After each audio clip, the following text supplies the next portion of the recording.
right, I'm just going to check if we're able to go back to one of our top stories of the day on the back of the raid that took place yesterday. Control, are we ready to go to that discussion? All right, the Commissioner of Correctional Services is Makgothi Thobakgale. We've told you about this already. A number of items found at the Sun City Prison, as it's commonly known. And once again, the Commissioner joining us, I imagine, via our video link. And Commissioner Thobakgale, great to have you with us once again.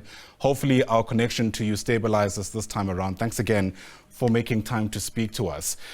Members of the public are taken aback by what was found in that prison yesterday.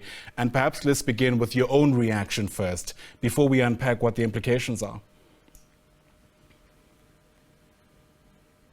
Well, the contrabands that we find in our correctional facilities as we continue to implement our cleanup operations do not come as a surprise to us. This is a problem that the correctional system in South Africa has been having over the years.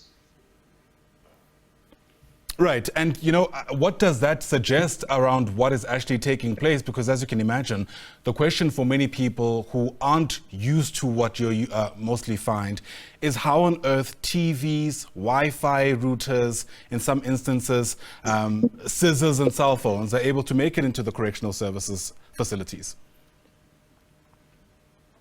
Well,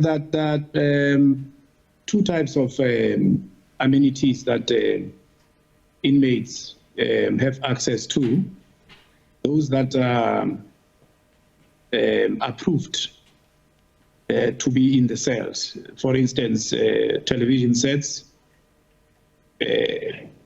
inmates apply to have access to those. And those inmates that qualify are given that approval. And then there's the second part of objects that are not allowed to be in the cells in terms of our Act, the Correctional Services Act, and in terms of the regulations. So these are the ones that we then take away, and we charge these inmates in terms of Section 23 of the Correctional Services Act.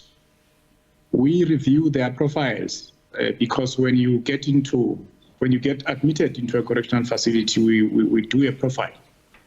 So most of the offenders, like for instance, the section that we raided yesterday, those are medium classified offenders. That's why some of them will be allowed to have television sets. This is part of the rehabilitation program, you know, for them to start interacting with the outside world in a formal manner.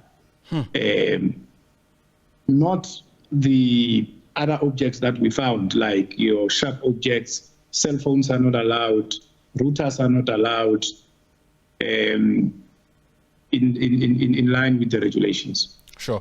I think many members of the public weren't aware of that in fact some inmates can apply to have TVs, and in some instances that would be approved. I mean, you know, part of the narrative or the perception out there is that, you know, life in prison is not as difficult as some people suggest it should be. And that's why we have so many instances of people not only committing crime, but also becoming reoffenders. What's your response to that perception? Well, the Correctional Services Act is very clear on the role of the Department of Correctional Services. Our role is to firstly ensure that the offenders are kept in a safe and humane place for them to be able to serve the sentences. Remember, we receive these offenders through an order of court. The second part is that we should ensure that these offenders go through rehabilitation and correctional programs. Now, the conditions that they are subjected to are minimum conditions of human safety for them to be able to serve the sentence and for them to be able to go through rehabilitation and correctional programs. Now, you would agree with me that programs that are aired on television are regulated. There are strict, legal restrictions on what can be aired on television.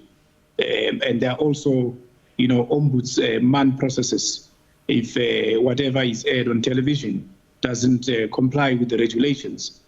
A lot is learned from programs that are aired on television. Our offenders are allowed to go through education programs, formal school education programs. Those that have resources are also allowed to apply, enroll for higher education programs. And apart from that, as I indicated, we expose them to psychological, social, human behavior change programs. We also expose them to skills development programs so that when they leave a correctional facility, they are able to contribute positively to local communities, and they are also able to earn a living. So it's a whole circle, 360-degree circle of rehabilitation and corrections. We are doing this because we want to impact on reoffending. Sure. All right. And I wonder how impactful that has become. I think this is a big debate around whether or not TV sets, are part of luxury items, quite frankly, inside the Correctional Services Department. But I'm sure the public will make up their mind. I'm just watching the clock, Commissioner. Apologies for interrupting you. If what we saw last night is anything to go by, I think it's quite safe to say that these aren't random instances that are exceptions, given just how many items you have found that shouldn't have been in that facility. In fact, the morning after, some reports are suggesting there may very well be coordinated networks that create, if you like, parallel economies inside our prisons. Is that something that you would agree with? In other words, is this how you're treating this issue as you continue with many raids, I imagine, in the weeks to come? The networks that you are referring to are an international phenomenon in correctional systems. They are not, networks that we would say you can attribute only to the South African system. And that's why we have our own networks of gathering information, and we follow up on that information. Hence, you saw the raid. We tighten our security measures. And as I've indicated, we discipline offenders that are found to have transgressed. We also, through our information networks and also from the same offenders, are able to follow up and discipline our own members that participate, in these activities. Some of them actually join the inmate population because some of the contrabands that are smuggled into our facilities are of criminal nature. So this is a continuous battle of pushing back crime that correctional facilities are exposed to. And as a department, we also appeal to members of the public not to allow themselves to participate in this activity. Some of the contrabands that you see there are brought by family members, they are brought by friends who access our facilities during visitation hours or visitation days. All right, Commissioner, that's the time we have this Thursday. Thanks very much indeed for your patience. I know it's been quite difficult finally stabilizing the line, but it seems we've won. Correctional Services Commissioner Makgothi Thobakgale, once again, thanks very much indeed for speaking to us. Something tells me the story is far from over, and we'll certainly keep watching it for you as it continues to unfold.